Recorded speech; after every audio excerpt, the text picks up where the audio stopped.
I am 86 years old, and I have just discovered that the woman I starved myself to keep alive was never sick a single day in her life. For 25 years, I lived in a freezing two-room apartment on Daly Street with the heating turned off from November through February to save on the gas bill. I ate canned soup for dinner 4 nights a week. I wore the same pair of work boots for 11 years until the soles separated completely, and I stuffed newspaper inside them to keep the cold out. I did all of that willingly, gratefully even, because every dollar I did not spend on myself was a dollar I could wire to the specialty clinic in Scottsdale, Arizona that was keeping my wife Evelyn alive. $2,000 every single month. For 25 years. I never missed a single payment. Not one. Evelyn passed away in March of this year. Not from her degenerative nerve condition, from a routine heart attack that had nothing to do with the disease she had carried for a quarter century. I sat in this apartment after her funeral, going through her belongings to settle her final medical debts. And I found something that made the walls of this small, cold room close in around me in a way that the winter never had. There was no clinic. There were no machines. There were no doctors waiting for my wire transfer on the first of every month. There was just a secret, 25 years old, and it had a dress. Before I tell you what I found, I need you to understand what I gave. My name is Arthur William Hayes, born June 3, 1938, in Louisville, Kentucky. I worked 39 years as a mechanic at Denton Auto on Granger Street. Hands in engines before sunrise, home after dark, 6 days a week. I married Evelyn Grace Morton on March 8, 1971. She was warm and careful and laughed at things other people missed entirely. We had 23 good years together before the diagnosis arrived in 1998. A specialist in Memphis delivered it quietly across a wide desk in a room that smelled like antiseptic and expensive furniture. Rare degenerative nerve condition, progressive, manageable but not curable. A clinic in Scottsdale, Arizona offered an experimental treatment protocol that could slow the deterioration significantly. $2,000 monthly. Insurance would cover nothing. I did not hesitate. I sold our house on Birchwood Avenue that same year, moved us into the apartment on Daly Street, told Evelyn it was temporary. It never became anything else. Evelyn traveled to Scottsdale every month for 1 week of treatment. She forbade me from accompanying her. Said she could not bear the shame of me seeing her connected to machines. I respected that completely. I thought I was protecting her dignity. But standing in this apartment now going through 25 years of monthly wire transfer receipts, I am noticing something I should have noticed a very long time ago. Not a single receipt shows a clinic name. Every transfer went to a residential P.O. box. I spread the receipts across the kitchen table, 300 of them. 25 years of first-of-the-month wire transfers to a P.O. box number in Scottsdale, Arizona with no clinic name, no institution, no medical reference, just a number and an address I had never thought to question, because Evelyn had asked me not to, and I had loved her enough to comply. I went to her luggage next, the brown travel bag she packed every month for 25 years without variation. She kept it on the top shelf of the bedroom closet between visits, always locked. Said her medications required careful storage in a specific order she did not want disturbed. I unzipped it slowly. Inside, neatly folded clothes, a wash bag, a novel she had been reading in small increments for 3 years, a travel-sized bottle of her perfume, no medication, not one prescription bottle, not one pharmacy label, not one pill in any pocket or compartment of that bag.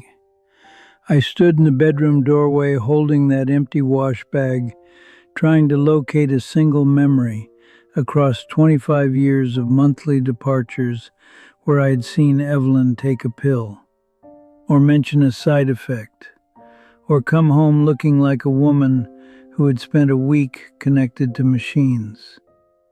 She always came home rested, lightly tanned, smelling faintly of somewhere warm that had nothing to do with a hospital. I walked back to the kitchen table, sat down in front of those 300 receipts, and picked up the phone to call the Scottsdale number on the very first one. It rang 4 times, then a man answered. And the first thing he said was not a clinic greeting, it was a name, Evelyn's name, said warmly, familiarly, the way a man says the name of someone he has been expecting to call for a very long time. I hung up without speaking, sat at that kitchen table for a long time with the phone face down in front of me and 300 receipts spread around it, like evidence at a trial I had not known I was attending. Then I remembered the key. I had found it 2 days earlier tucked inside the lining of Evelyn's winter coat. Small, brass, the kind that belongs to a safety deposit box at a bank rather than anything in a home. I had set it aside assuming it belonged to a medical storage account, some arrangement for her treatment records I was not yet organized enough to address. I picked it up now with different eyes. Grayson Federal Bank on Millfield Avenue was engraved in small letters along the side. I had never had an account at Grayson Federal, neither had Evelyn, not that I knew of. I drove there the following morning. The box was registered in Evelyn's name alone, opened in 1998, the same year as the diagnosis. The same year I sold our house on Birchwood Avenue and moved us into the apartment on Daly Street. The bank manager led me to a private room, left me alone with the box on the table. I sat there for a moment before opening it, still believing somewhere beneath everything that I was about to find medical records, insurance correspondence, treatment documentation, something that would explain the P.O. box, something that would explain the man who answered the phone, saying her name like warm water. I lifted the lid. There were no medical records. There was a property deed, a photograph, and a marriage certificate. Not ours. The property deed was for a 4-bedroom house on Sunridge Lane in Scottsdale, Arizona, registered in the name of Evelyn Grace Whitmore. Not Hayes, not my name, Whitmore. I turned the photograph over slowly. Evelyn standing in front of a house I had never seen before. Cream-colored walls, a terracotta roof, bougainvillea growing across the front porch in thick purple waves. She was smiling the way I had not seen her smile in many years, relaxed, unhurried, completely at home. Standing beside her was a man, tall, gray at the temples, his arm around her shoulder with the comfortable ease of someone who had stood in exactly that position 10,000 times before. I turned to the marriage certificate. Evelyn Grace Morton, married to a man named Robert James Whitmore. Date of marriage, September 14th, 1999. 1 year after her diagnosis. 1 year after I sold our home and moved into the freezing apartment on Daly Street and began wiring $2,000 every single month to a P.O. box that had nothing to do with a clinic. I sat in that private room at Grayson Federal and looked at my calloused hands flat on the table in front of me. These hands that had worked before sunrise for 39 years. These hands that had stuffed newspaper into boots with holes to save money for a woman who was spending that money on bougainvillea and a cream-colored house and a second husband in the Arizona sun. I had not been paying for her survival. I had been paying her mortgage, and Robert Whitmore had been living in the house that my frozen winters built. I closed the box, sat completely still, and waited for the worst of it to arrive, because I knew somehow that the money and the house and the photograph were not the part that would break me completely. The part that would break me was still forming itself into words somewhere in the back of my mind. And it arrived quietly, the way the worst things always do. I drove home from Grayson Federal Bank on a gray Thursday afternoon, parked outside the apartment building on Daly Street, and sat in the car for 20 minutes before going inside, looking up at the two windows that represented everything my life had been reduced to across 25 years of willing and deliberate sacrifice. Small, cold, entirely without comfort. I had chosen this.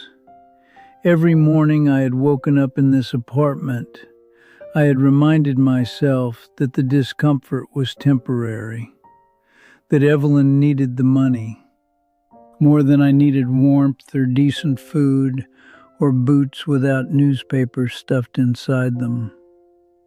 I had worn that sacrifice like a medal, told myself it was what a devoted husband does, sat in this apartment on Daly Street and felt genuinely proud of my own suffering.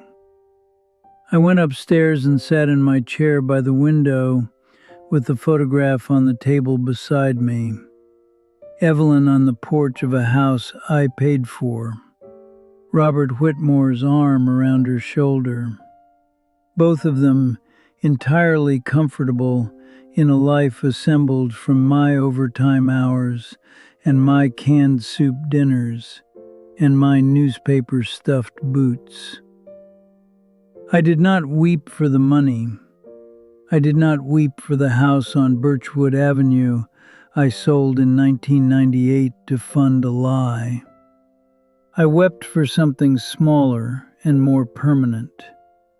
I wept for the pride I had taken in being needed, because that was the most precise part of what Evelyn had understood about me. She had not chosen me despite my devotion. She had chosen me because of it.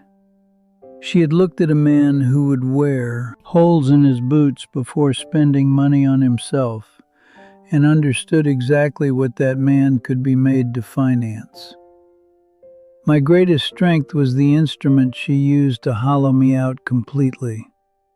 I sat in that chair until the room went dark. Then I stood up slowly, walked to the kitchen, opened a can of soup, heated it on the stove, sat down at the table where 300 wire transfer receipts were still spread in front of me, like the outline of a life spent in service of a beautiful and elaborate and 25-year-long lie. I am 86 years old. I have calloused hands in a cold apartment and boots I replaced only last year for the first time in over a decade. And I want to leave you with one thing. The most expensive thing a good person owns is not their savings or their property. It is their devotion. Because the wrong person will find it, price it accurately, and spend every last drop of it without ever losing a moment of sleep. Guard it carefully. I did not. And it cost me 25 years of mornings I will never get back. I wore holes in my boots for 25 years for a woman who was never sick a single day. If this story hit something inside you, please subscribe and stay with me. Tell me in the comments, do you think Evelyn ever felt guilty? Or do you think she slept perfectly fine every single night?